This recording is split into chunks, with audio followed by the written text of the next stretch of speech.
সুপ্রিয় দর্শক, আপনাদের সাথে আজকে শেয়ার করব আমার কমফোর্ট একটা রেসিপি, বেগুন ভর্তা।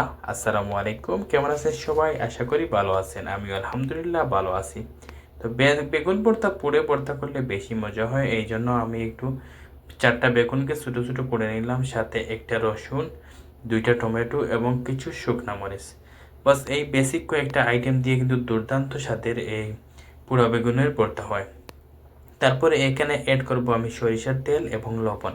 সরিষার তেল ছাড়া তো ভর্তা মাথায় আসে না, চিন্তা করাই যায় না। তো এখানে দেখতে পাচ্ছেন সবগুলো আমি সিলে সিলে প্লেটে নিতেছি। তো সিলাই এই প্রসেসটা করা একটু জটিল এবং কঠিন, হাতে একদম খালি খালি মেখে যায়। তারপরে কি করার, মন যখন চাইছে বানিয়ে তো খেতেই হবে, এই জন্য একটু ধৈর্য ধরে এই প্রসেসটা করতেছি। আর আপনারা কে কোথা থেকে আমার ভিডিও দেখতেছেন অবশ্যই কমেন্ট করে জানাবেন।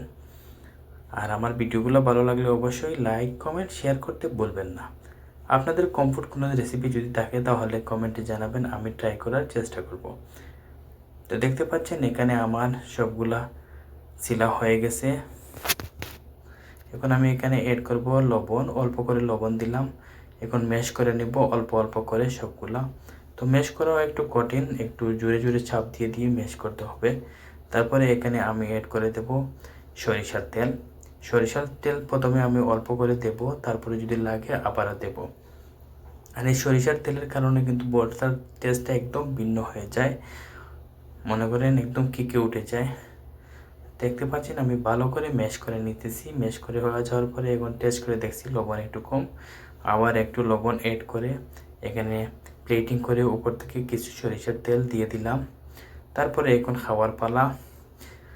উপর থেকে একটু চিপস দিয়ে খাচ্ছি, খুবই মজার, খুবই দুর্দান্ত হয়েছে।